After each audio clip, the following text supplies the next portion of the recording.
Hello, my name is Taurus Jones, and the speech I chose is Mountaintop by Dr. Martin Luther King.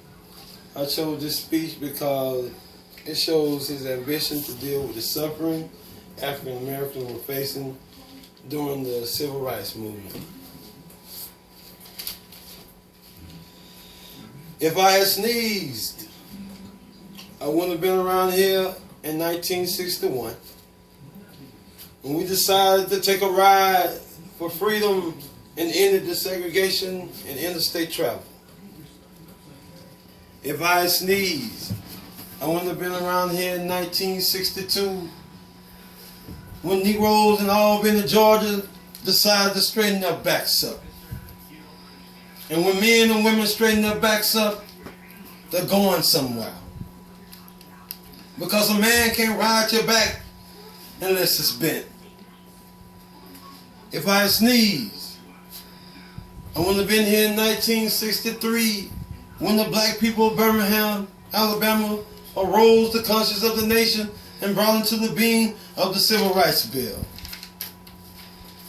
If I had sneezed, I wouldn't have had a chance later that year in August to try to tell America about a dream that I had had.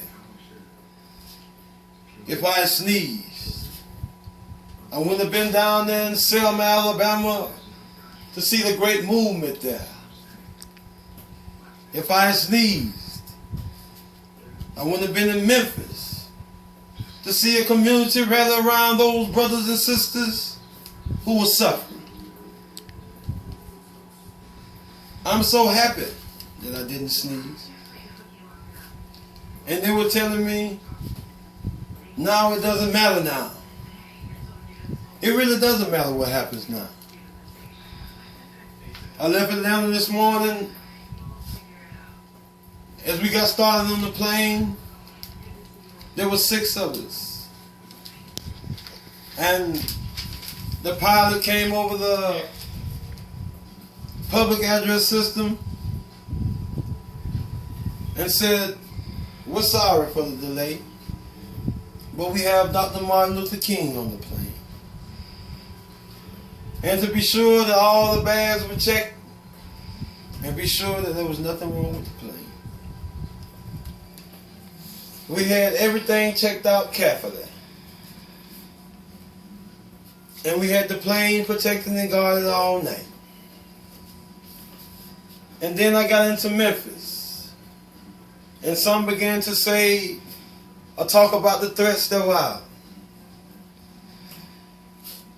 What would happen to me from some of our sick white brothers?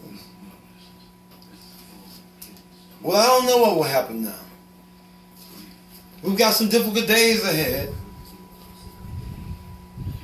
But it really doesn't matter now. Because I've been to the mountaintop. And I don't mind. Like anybody, I would like to live a long life.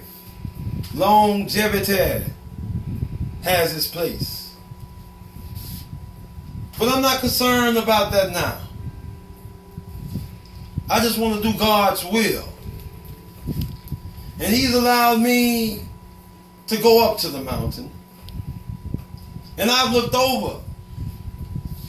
And I've seen the promised land.